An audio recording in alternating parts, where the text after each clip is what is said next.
आज हम समझेंगे कि अहंकार में जीना क्या होता है और किस तरह अहंकार दुख का, हर तरह की हिंसा, भय और शोषण का कारण बनता है और जीते जी मुक्त होने का क्या अर्थ है। और आज हम दो तरह के अहंकार की बात करेंगे। एक को मैं कहूँगा काल्पनिक अहंकार और एक को कहूँगा प्राकृतिक अहंकार। और सत्य माने इन दोनों से मुक्ति, इन दोनों से परे। इन दोनों का न होना ही सत्य है। तो हम सत्य की बात नहीं करने वाले हैं, हम अहंकार की बात करने वाले हैं। तो जहां भी द्वैत है वहां अहंकार है। द्वैत माने अलगाव, अलगाव माने सीमाएं। जहां सीमा होगी, जहां अलगाव होगा, जहां द्वैत होगा, वहां अहंकार होगा ही होगा। तो अलगाव, द्वैत, सीमाएं, अहंकार, ये चारों फिर क्या हो गए? बराबर। अगर अहंकार कहा जा रहा है इसका मतलब वहां द्वैत है, अलगाव है, वहां सीमाएं हैं, वहां द्वंद्व होंगे, वहां हिंसा होगी, वहां शोषण होगा। वहां चूंकि सीमा है इसलिए सीमित हो, और सीमित हो तो अपूर्णता भी होगी। अपूर्ण हो, सीमित हो, संकुचित हो तो मिटने का भय भी होगा। तो अहंकार माने अलगाव में जीना। तो क्या अहंकार सिर्फ मनुष्य में होता है? नहीं। जो कुछ भी आपको अनुभव हो रहा है, जो कुछ भी विषय आपको दिखाई दे रहे हैं, हर विषय में अहंकार है। ये जो फोन है, क्या इसमें भी अहंकार है? हाँ, इसमें भी अहंकार है। फोन की अपनी एक सीमा है, वो एक सीमा तक लंबा है, चौड़ा है, मोटा है ना?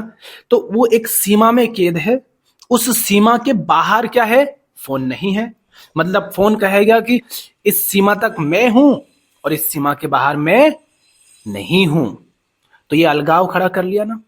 और फोन अपनी प्रकृति, अपने गुणों के अनुसार फिर काम करेगा।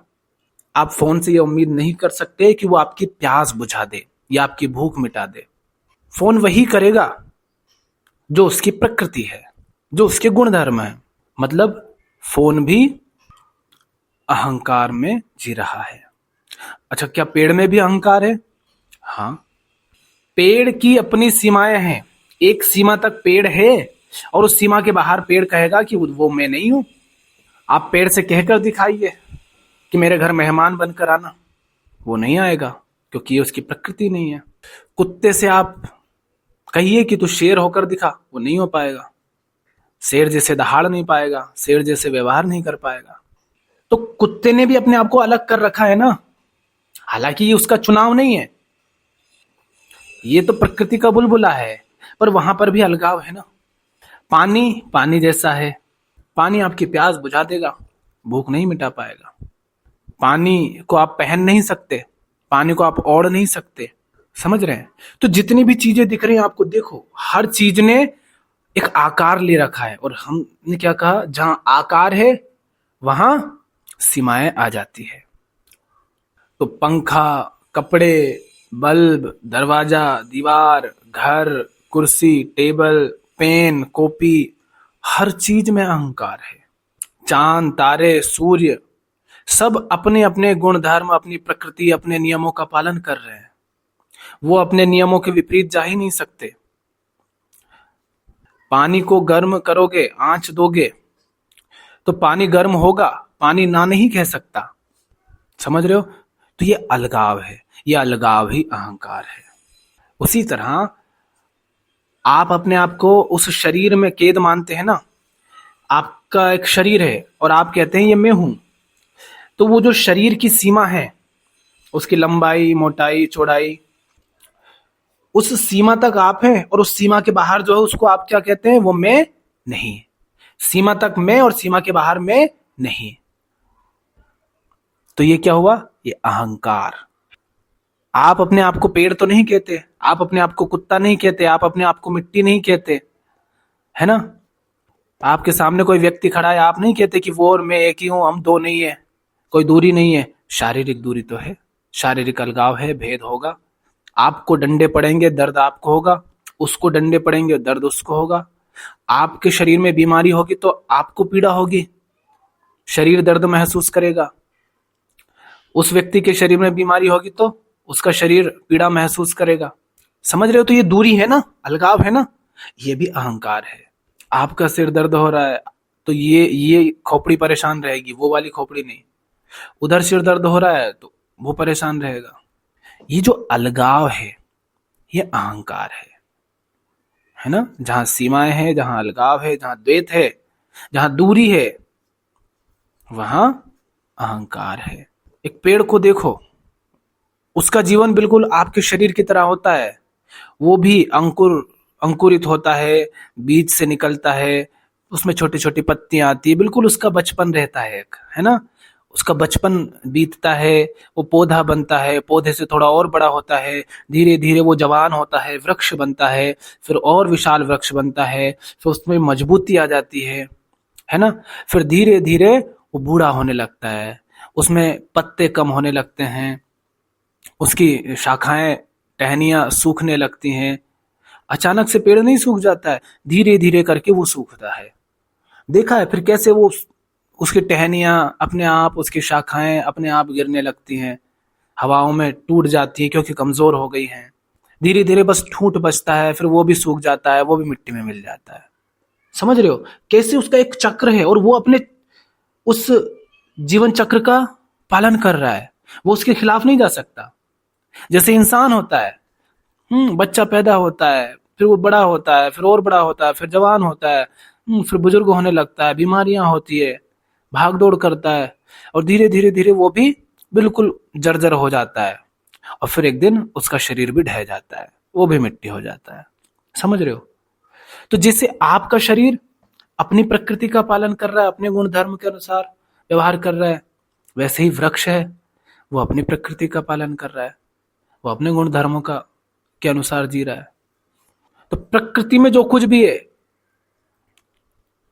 उन सब में अहंकार है, पर क्या वे सब दुखी हैं? नहीं, क्योंकि ये जो अहंकार है ये इस प्रकृति के लिए आवश्यक है। अगर ये अहंकार नहीं रहेगा तो संसार भी नहीं रहेगा, क्योंकि संसार हो सके उसके लिए द्वैत जरूरी है, विभिन्नता जरूरी है, भिन्नता जरूरी है।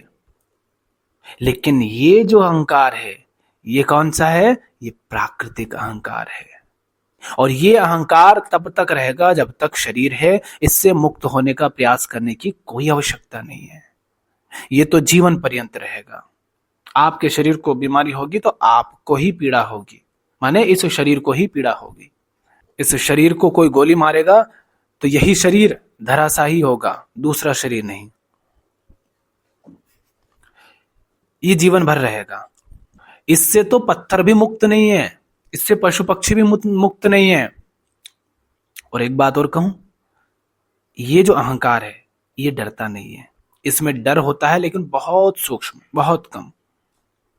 यहां बेचैनी नहीं है, यहां अपूर्णता नहीं है, यहां अंधा भोग नहीं है। देखा क्या आपने किसी पशु को, पक्षी को कि अंधाधुंध भोग किए जा रहे हैं? क्या आपने देखा कि मछलियों ने समंदर को बर्बाद कर दिया है, या पक्षियों ने वायु गंदी कर दी है, या पशु पक्षियों ने पेड़ों को काट डाला है? देखा क्या आपने? क्या आपने ये देखा कि पशुओं ने सारे फल खा लिए और इकट्ठे करके रख लिए, है ना, सारे तोड़ करके? नहीं ना, ऐसा आपने नहीं देखा होगा। क्यों? क्योंकि उनमें अहंकार तो है मगर प्राकृतिक अहंकार है। कौन सा अहंकार नहीं है? काल्पनिक अहंकार। ये क्या है? आप अपने आप को मुझसे अलग मानते हैं, क्या सिर्फ शरीर के आधार पर? नहीं, आप मानसिक रूप से भी बहुत कुछ ऐसा अपने आप को मानते हैं, और मैं मानसिक रूप से अपने आप को बहुत कुछ ऐसा मानता हूं कि उन दोनों में भेद खड़ा हो जाता है, अलगाव खड़ा हो जाता है, दूरी आ जाती है, द्वैत खड़ा हो जाता है। संयोग से आप एक खास स्थान पर, खास समय में, खास माहौल में, खास तरह की मान्यताएं और कल्पनाएं पालने वाले लोगों के बीच पैदा हो गए। तो जैसा जीवन वो जी रहे थे, जो वे अपने आप को मानते थे, वही आप अपने आप को मानने लग गए, उन्हीं की तरह आप जीने लग गए। कैसे खाना है, कैसे पीना है, कब सोना है, कब जागना है, क्या काम करना है, क्या नहीं करना है, नाम क्या होगा, पहचान क्या होगी, फिर सरनेम भी होगा, वो सरनेम क्या होगा, किस तथाकथित धर्म का पालन करोगे, तुम्हारी कोई जात होगी, काल्पनिक जात है मगर जात वो तुम्हारी रख दी जाएगी, तुम्हें किसी राष्ट्रीयता में कैद कर दिया जाएगा, लिंग में कैद कर दिया जाएगा, रंग के नाम पर तुम्हें पहचान दे दी जाएगी, भाषा के नाम पर पहचान दे दी जाएगी। समझ रहे हो? दो लोग सिर्फ इसलिए थोड़ी ना लड़ते हैं कि उनका शरीर अलग अलग है, दोनों की मान्यताएं अलग अलग हैं, दोनों ने मान्यताएं पकड़ रखी हैं, छवियां बना रखी हैं, और वे उससे आसक्त हैं, वे उसको सत्य मानते हैं। तो ये क्या है? ये काल्पनिक अहंकार है जो हर दुख का कारण है, जहां से आपकी सारी पीड़ा, भय, अपूर्णता, बेचैनी खड़ी होती है।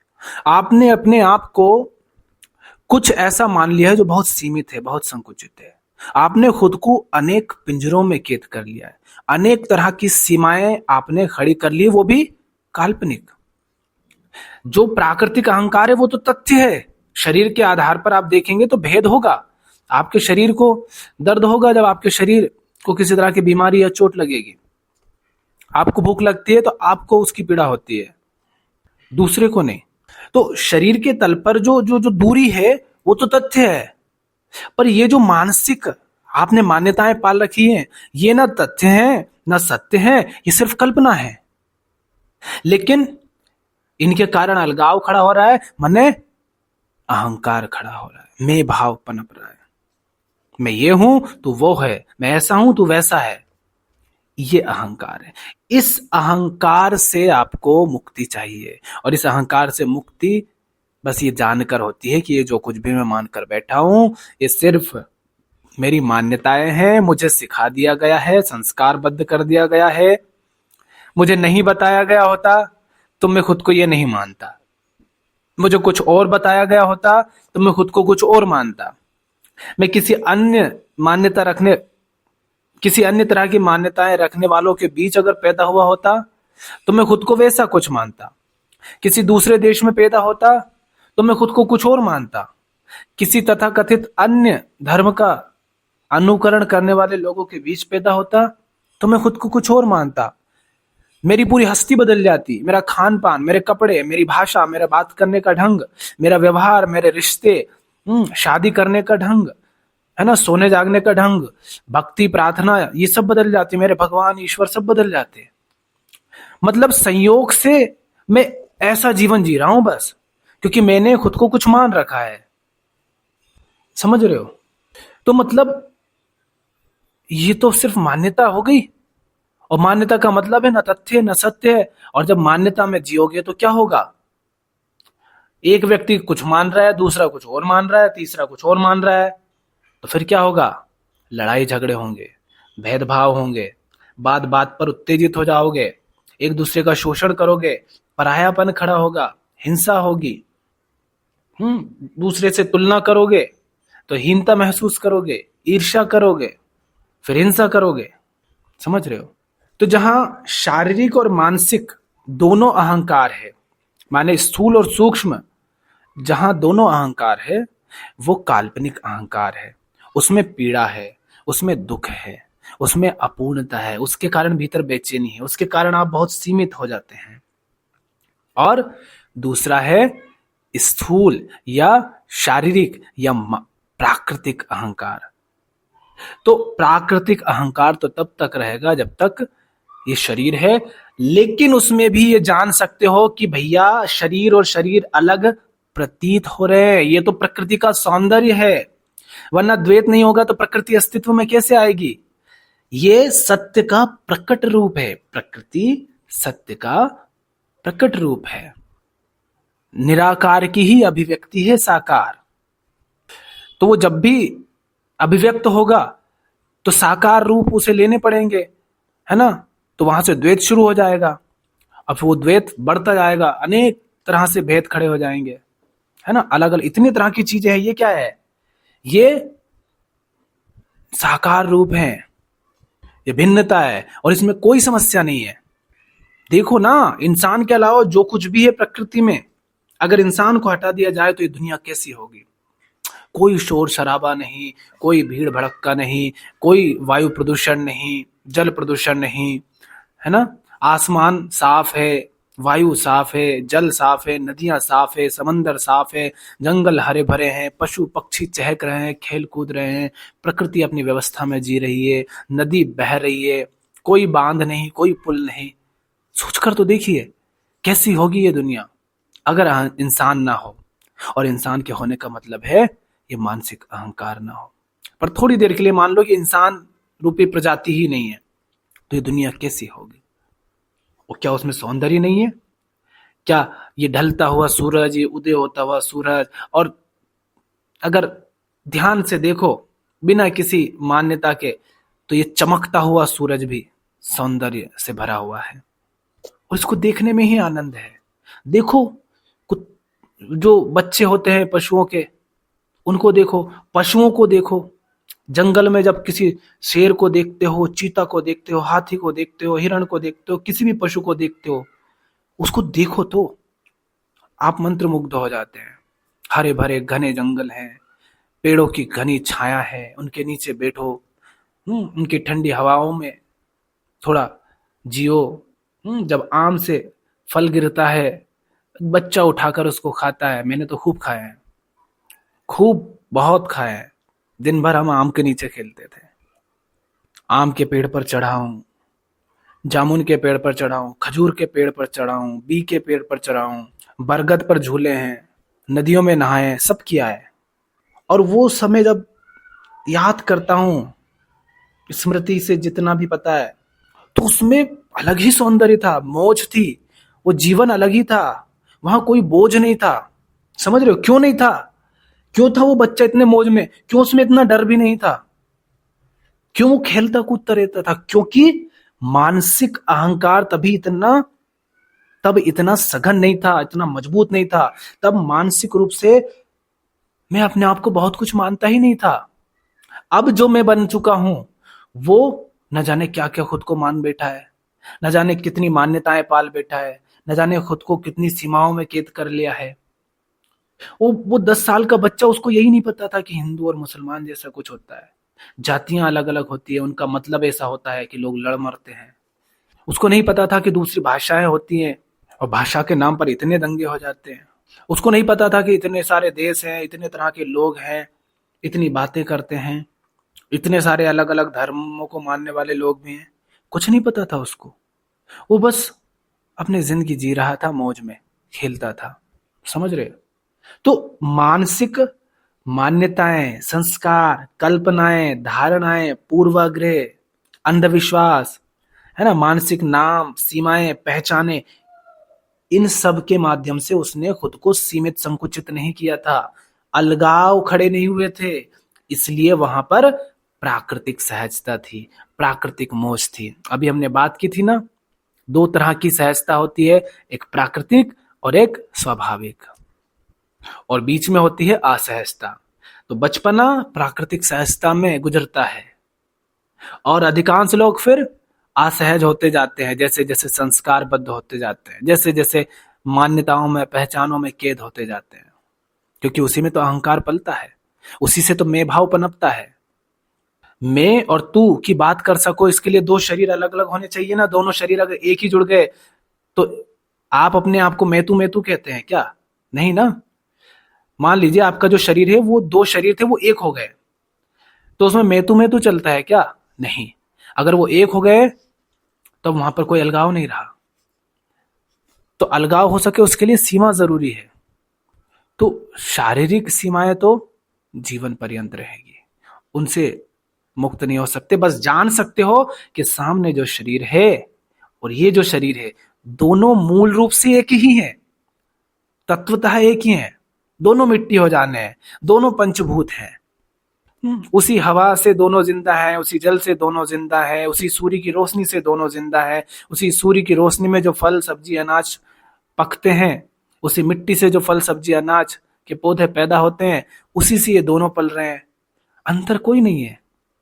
और जैसे इस शरीर की प्रक्रिया है वैसी उस शरीर की प्रक्रिया है। ये भी बचपन जवानी बुढ़ापे बीमारी से गुजरता है, वो भी ऐसे ही गुजरता है। इसको भी दुख दर्द होते हैं, चिंता तनाव होते हैं, डर लगता है, उसके साथ भी ऐसे ही होता है। इसकी भीतरी संरचना देखें तो लगभग एक जैसी ही है, बस संयोग से थोड़ा बहुत अंतर है, आकार प्रकार का, रंग रूप का, लिंग का। पर वो भी इसलिए ताकि प्रकृति का खेल चले, नहीं तो प्रकृति का खेल कैसे चलेगा। प्रकृति का मतलब ये है कि वहां द्वैत होगा, वहां अहंकार होगा, लेकिन दुख हो ये आवश्यक नहीं है। दुख कहां होगा? जहां मानसिक अहंकार आ जाएगा। मानसिक अहंकार मतलब सिर्फ मान्यता है, कल्पना है, जो है नहीं, बस मानते हो। तो जीवन मुक्ति का मतलब ये नहीं है कि आप अहम से पूरी तरह मुक्त हो गए। जीवन मुक्ति का मतलब है आप काल्पनिक अहम से मुक्त हो गए, माने मान्यताओं से मुक्त हो गए, मानसिक सीमाओं से मुक्त हो गए, मानसिक अलगाव से मुक्त हो गए। उनके झूठ को देख लिया, उनके कारण होने वाले भेदभाव को देख लिया, उनके कारण होने वाली हिंसा को देख लिया, उनके कारण पैदा होने वाले दुख को देख लिया, उनके कारण मानसिक रूप से अपूर्णता जो खड़ी होती है वो देख लिया। अपूर्णता कोई आपको शरीर के तल पर होती है? नहीं। बेचैनी, अपूर्णता, हीनता मानसिक तल पर अनुभव होती है ना।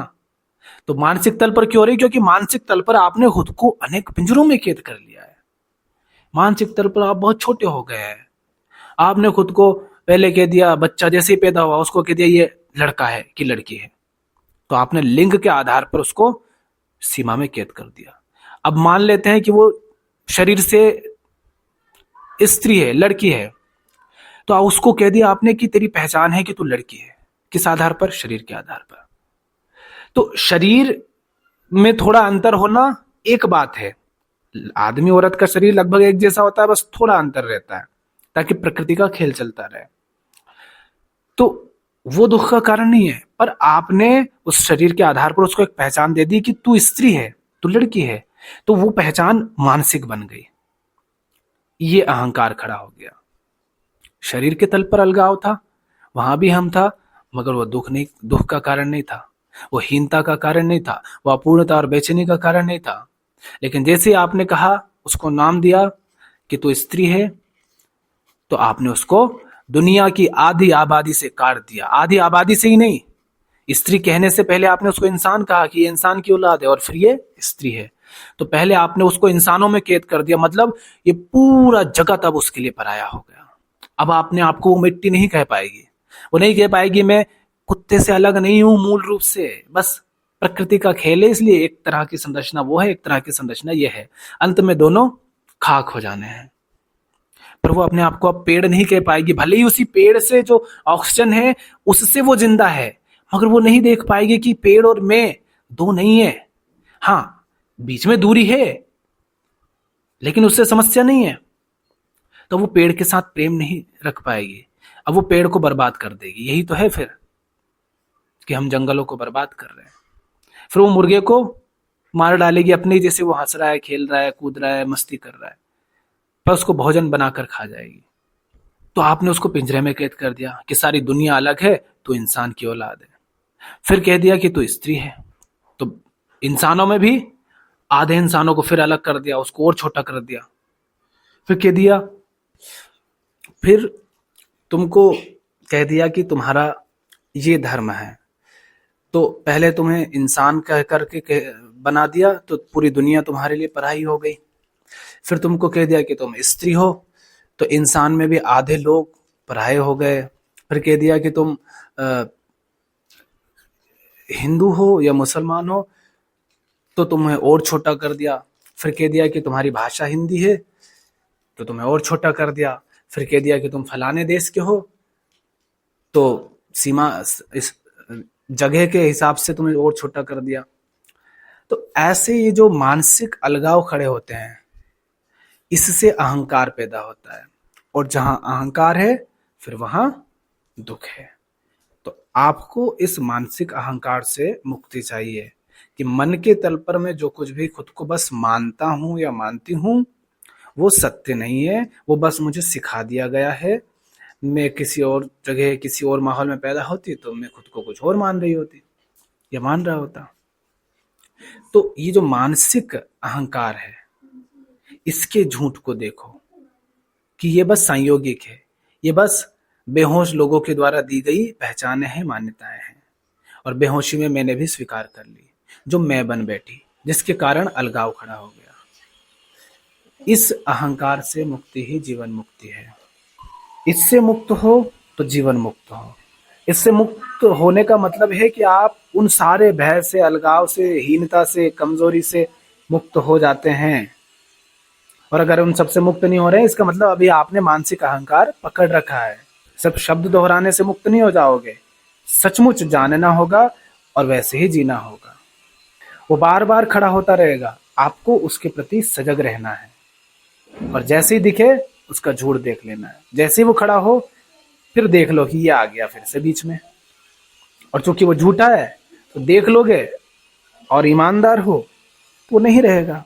फिर किसी इंसान से बात ऐसे नहीं करोगे कि वो आदमी है मैं औरत हूँ, या वो हिंदू है मैं मुसलमान हूँ, या वो भारतीय है मैं पाकिस्तानी हूँ, या वो काला है मैं गोरा हूँ, या वो सफल है मैं असफल हूँ, वो धनपति है मैं गरीब हूँ। इस आधार पर अगर जी रहे हो, इन बातों को आधार मानकर किसी से व्यवहार कर रहे हो, मतलब अहंकार में जी रहे हो, क्योंकि ये सारी बातें मानसिक हैं। आपके सामने सिर्फ एक इंसान खड़ा है, तो शरीर के आधार पर उसमें और आप में भेद हो सकता है, मन के आधार पर ये भेद क्यों कर रहे हो? तो मानसिक रूप से ये जो अलगाव है, ये जो दूरी है, ये दुख का कारण है, ये भय का कारण है, ये बेचैनी अपूर्णता का कारण है, ये सारी हिंसा और शोषण का कारण है। जब मानसिक तल पर ये अहंकार नहीं रहता, ये अलगाव नहीं रहता, तो दुनिया में जितने भी तरह की पीड़ा है, जिन जिन रूपों में पीड़ा सामने आती है, वो सब खत्म हो जाती है। फिर बस शारीरिक दर्द रह सकता है, दुख नहीं। शरीर बूढ़ा होगा, बीमारी होगी, उसको दर्द होगा, है ना, उसको चोट लग सकती है, मगर उसमें दुख की बात नहीं रहती फिर। और ये फिर सबके साथ होता है, कृष्ण के साथ भी होता है, बुद्ध के साथ भी होता है ना, कबीर साहब के साथ भी होगा। आप हो चाहे मैं हूं, चाहे लिंग से आप स्त्री हो या पुरुष, भारतीय हो या पाकिस्तानी, कहीं पर भी रहते हो, आप खुद को कुछ भी मानते हो, इस दर्द से सबको गुजरना होता है। लेकिन इस दर्द से गुजरने की फिर ताकत आ जाती है, वो सारी ऊर्जा फिर इसमें लग जाती है, वो मानसिक अहंकार को बचाने में नहीं लगती। फिर जीवन सहज रहता है, प्राकृतिक रहता है। तो आपको प्राकृतिक होना है ना, काल्पनिक नहीं होना है, कल्पना में नहीं जीना है, प्रकृति के साथ सामंजस्य में जीना है, और जीने का प्रयास नहीं करना है। बस जो मानसिक अहंकार है, जो काल्पनिक अहंकार है, उससे मुक्त होते चलना है। उससे मुक्त होते जाओगे, जीवन अपने आप प्रकृतिस्थ होता जाएगा, जीवन में सामंजस्य आता जाएगा, जीवन में सब कुछ प्राकृतिक, सहज और सरल होता जाएगा। वही मुक्ति है। ठीक, तो आज के लिए इतना ही। धन्यवाद।